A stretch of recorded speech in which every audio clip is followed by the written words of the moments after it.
Okay, this is my bad beat video. I usually don't talk about my bad beats to anyone besides Ray, but I thought it might be interesting for you guys to hear, so I thought I'd make a quick video about it. And I have 3 very big hands to share with you.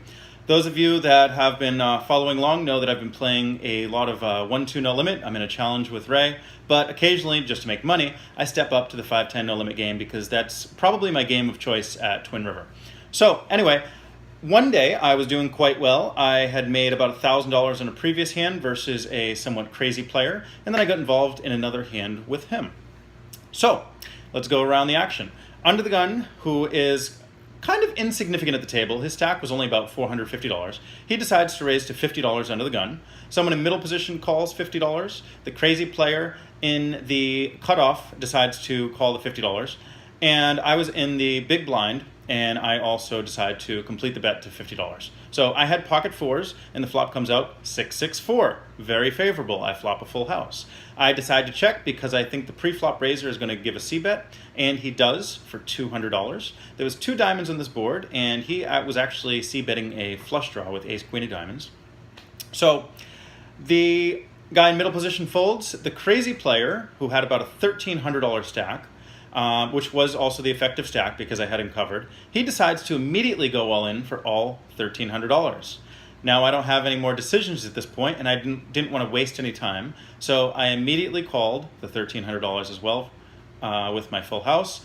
And the guy that made the c-bet for $200, he calls off his last $200 with a flush draw.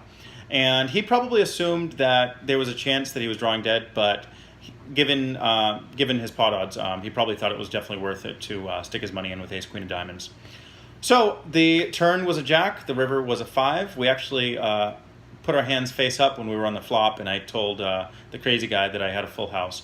But yeah, he had 6-5, and he rivered a 5, and my pocket fours were no good anymore. My four's full. So that was about a $3,200 pot, and after you've been playing 1-2 no limit all week, it hurts to lose those $3,200 pots in 5-10.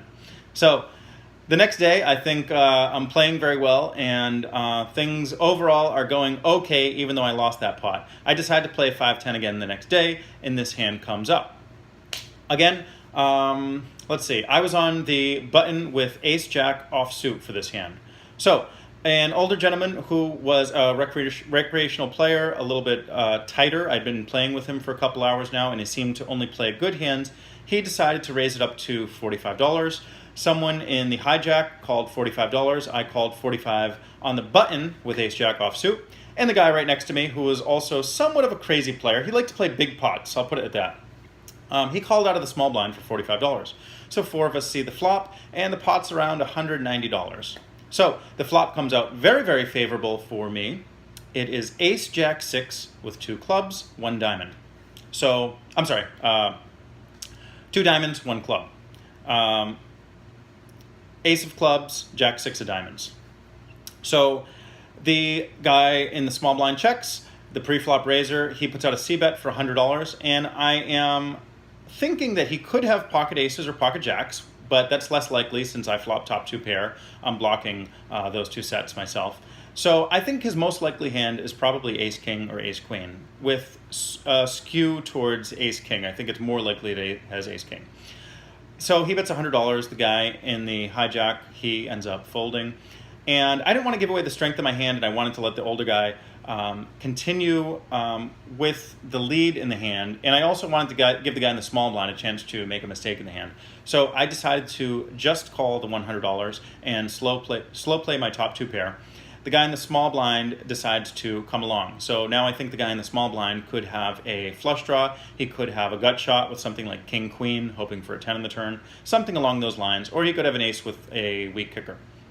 So the turn is the deuce of clubs, bringing a backdoor flush draw as well. So now there are 2 diamonds on the flop and 2 clubs on the board as well. So the guy in the small blind comes out firing, and he bets $225, which was kind of unexpected. The deuce didn't seem to change the action very much unless he picked up a flush draw. So he bets $225. The older guy at the other end of the table calls $225, and I decide to go all in for about $700 total. The guy on my left in the small blind, he decides to think about it for a while. He goes in the tank, and he eventually decides that his hand is too good to fold. You kind of could tell from his demeanor that he, didn't quite know what his odds were in the hand, but he definitely thought his hand was too good to fold, and he made the call. And the older guy on the other side of the table made the call. We never saw the older guy's hand, but I think I am strongly assuming that he called with ace king. So I told him what I had as soon as the action was over, and I said I have top two. And the guy to my left said that he has aces and deuces with a flush draw, so he had 11 outs. And so this pot was in the 3,000 ballpark as well, but a diamond came in the river, and he ended up beating me. So that was my second $3,000 pot I lost in the course of 2 days. So I was not very happy with 5-10 at this point. So now I'll talk about the third hand that I played just a couple days ago. I decided to raise with Jack-10 of spades in the cutoff. And, I'm sorry, there was one limper in middle position. I raised to Jack-10 of spades. I raised to $50 in the cutoff. And everyone folded besides the limper who completed the $50. So now there is $115 in the pot. The board is 10-7-4, 10-7-4, and my opponent checks. I decide to put in a healthy bet of $85 with top pair. So now I have a pair of tens. My opponent decides to call, and on the turn was a very, very good card for me. It was another 10, giving me 3 of a kind. And now my opponent bets right out $95. So I think he could have hands like second pair, like ace-7 would be a good guess, I think. Hands like pocket 8s or pocket 9s, not quite higher than the 10. I think those would be pretty good guesses, although I think that he might decide to raise with those pre-flop. So I think he has a one-pair hand. I don't really put him on a 10 because I have a 10 myself. So I definitely want to keep him in the pot, and I want him to continue his aggression on the river. So I decide to just call the $95. So the river was a 5. So now the board is 4-7-10, 10-5.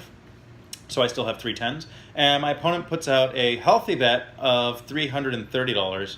I didn't think about this because I don't like wasting time at the poker table if I don't have to. My plan was to call if he bet, and I like to stick to my plans before I think too much and change my mind. But I thought definitely 3 tens, because of the way this guy was playing, is a good enough hand to stick the money in, so I didn't waste any time. I threw a red chip into the pot, and then he showed me 10-5.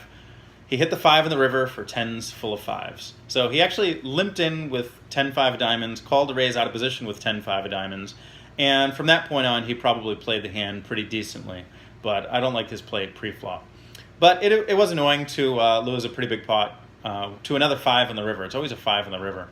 So those were the 3 hands. If you like this type of video, give me a thumbs up, share the video, subscribe to the channel. Me and Ray are going to play another session tonight, another session for the 1-2 challenge tonight.